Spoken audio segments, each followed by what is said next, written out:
Je ne pense pas, bon, même si pour un politicien, toutes les occasions sont bonnes pour se faire entendre, Boubs waxi fonds politique yi du waxtaanu kilifa. waxu fonds politique yi du waxtaanu kilifa non waxtaanu grand place la parce que dafa am loo xam ne Boubs neex naqadi mënuloo fal benn waay jox ko cër bi gën a mag ci réew mi ba pare naan da nga koy yërndu d'abord kilifa du yërndu ba pare kilifa kenn du ko yërndu moom comme sénégalais yi li ci ëpp ci électeurs yi moo leen doy comment dire ça, accordons-lui le bénéfice du doute, un préjugé favorable. Comme ñun ñoo ko fal def ko président de la République jàpp nañ ne mët na kilifa lii du fëkk bëtam. En théorie. En pratique c'est autre chose. Hein? Mais en théorie vraiment am na leneen lu ñu war a waxtaanee lu dul xaalis bi président toog lan la ciy def parce qu'il est censé régler les problèmes des Sénégalais léegi xam nga ñun lan lañ ci war a am waxtu bilan jotee li ciy Sénégalais di àtte parce que dafa am ñaar dafa am ñoo xam ne ñoom seen liggéey la di seet lan lay président di liggéey parce que fonds yooyu xam nga léeg-léeg ay questions yu sensibles que ce soit défense que ce soit yooyu même en matière de société dafa am yoo xam ne kenn du ko wax ci kaw parce que c'est très sensible am na ñoo xam ne seen liggéey mooy saytu ko ak di doxal xaalis bi parce que c'est pas le président mooy toog uuf xaalis bi di ci def loolu il a un personnel pour ça hein ñun ñi nga xam ne c'est pas notre métier et on n'a pas à jeter un coup d'œil sur sa gestion lan lañ ci mën a am mooy président bi ça fait 5 ans qu'il est là en 2029 doy nañu ñu dooleel ko doy ñu mos dem loolu ñun lañ ci am parce que ensuite il y a toute une administration toute une architecture institutionnelle qui est là pour ça yii ñuy wax ni ay waxi mbedd la mais dem ba ci salon wu xalif bi yow pour yow assemblée nationale lañ ko war a waxtaanee waruñu ko waxtaanee ci salon wu xalif bi même pas assemblée nationale parce que ce sont des fonds votés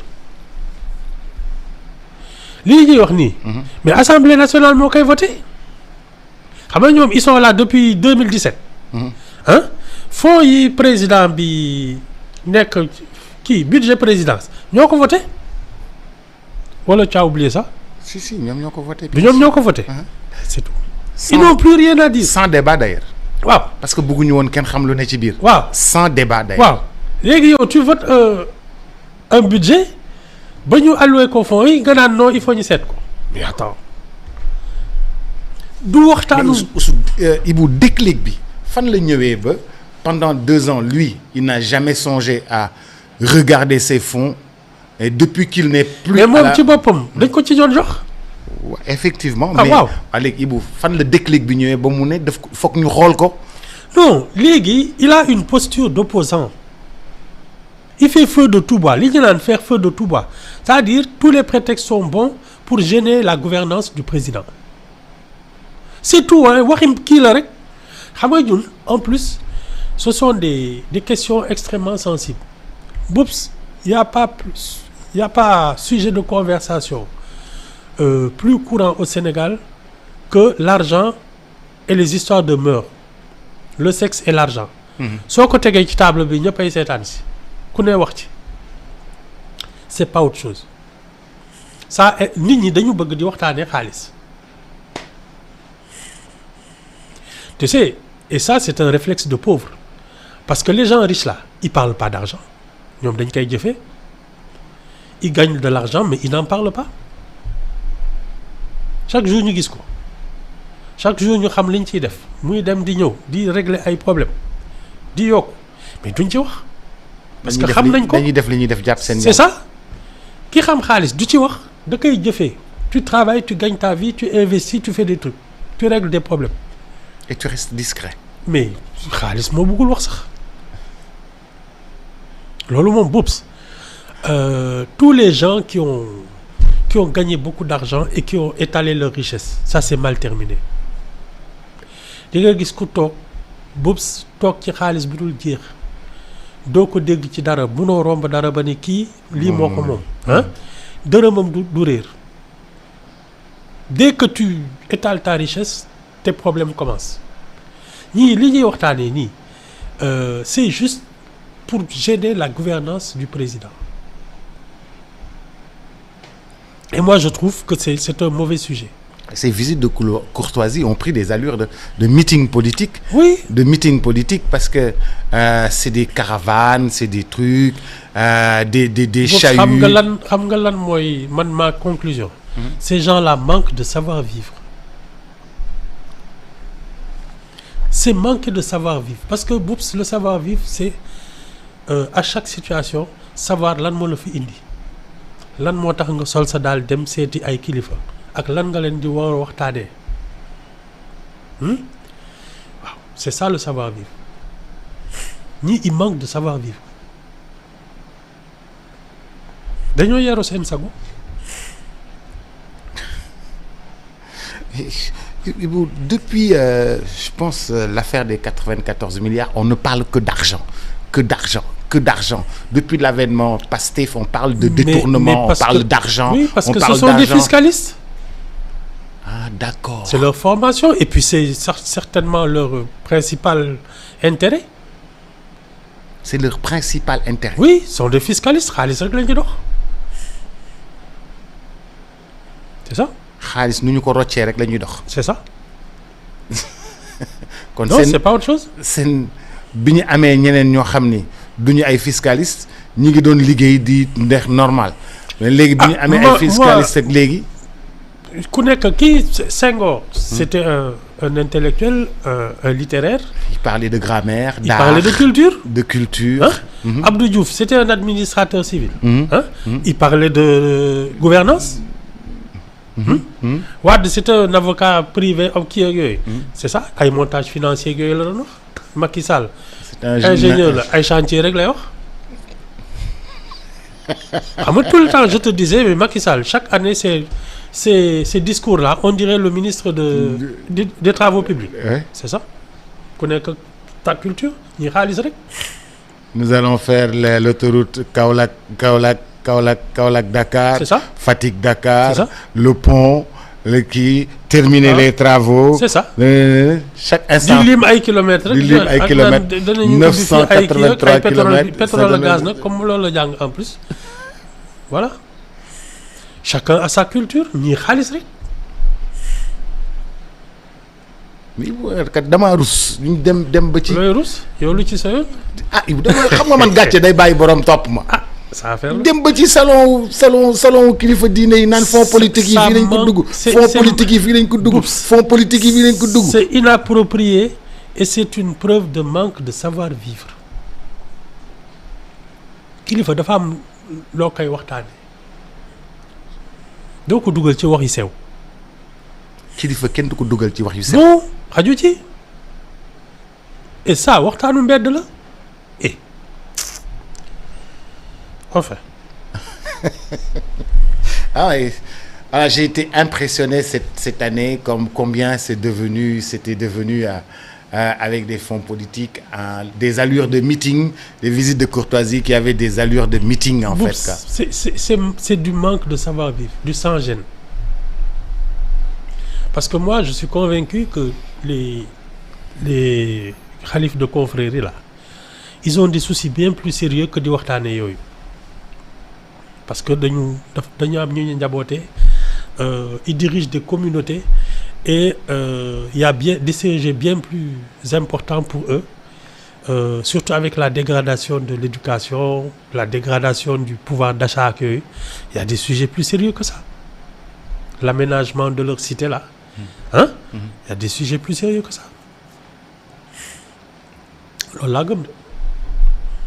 Et pourquoi les gens n'ont pas abordé le pouvoir d'achat, les marabouts dans leurs répliques? xam nga man lan laa gëm. soo solee sa daal ne da ngay seeti kilifa yu toll noonu. D'abord war nga xam lan mooy seen tawat balaa ngay yegsi. Parce que c'est aussi ça l'État. Tu es informé, tu es renseigné. ñii su ma fa demee lan moo leen ñor ba ma mën faj soxla boobu parce que tu es un homme d'État. loolu nga war a waxtaanee.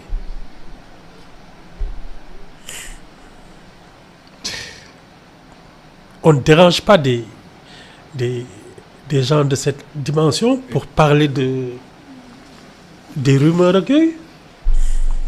Haute autorité religieuse. Affaire où ça c'est des trucs de bado ay yooyu la rek. Mais Ibou, ça fait longtemps. Yaa ngi may wax ces gens-là ne savent pas se tenir. Non. Ça fait longtemps. Ces gens-là ne savent pas se tenir. Boops. Loolu moom c'est très symbolique de l'état de la société parce que ñoom seen comportement yi moom lay seen compagnie 54% loolu ngeen di tàccu naan ñii ñoo ñemee dëgg ñii ñaa xam nga y a quelques années ñoom ñoo doon tifaare sëriñ yi. Oui, entre 2022 et 2023 ils ont insulté tous les marabouts. C'est ça. Ah oui. Ils savent pas se tenir. Boops. xàmmeewuñu sax kilifa. C'est vrai Ibou. En 2023 2022 2023 c'est tout. saaga sëriñ si. Oui. Mais par contre ñu bëri ci ñoom ñi ngi jéggalu surtout ñu nekk ci réseau yi ñi ngi jéggalu ne am na si kenn koo xam ne nee na wax naa sëriñ bi lii dëgg du woon dëgg mais c'est combat politique bi loolu la laajoon moo taxoon ma wax ko lii maa ngi jéggalu. Non ouais. Tu sais. Et le mal est déjà fait quoi. Non ils peuvent même pas faire mal au marabout. Boops ku nekk ak li nga toogee chacun son patrimoine son histoire ak yooyu yow su dee yow lii mooy sa cër da nga ko doon lii mooy sa fonction dans la société yow rek yaa mën yàqal sa bopp c'est-à-dire ñu fekk la foo xam ne waruñ la fa fekk wala ngay waxee noo warul waxee wala nga def loo warul def mais keneen nii di wax ci yow ça ne change rien du tout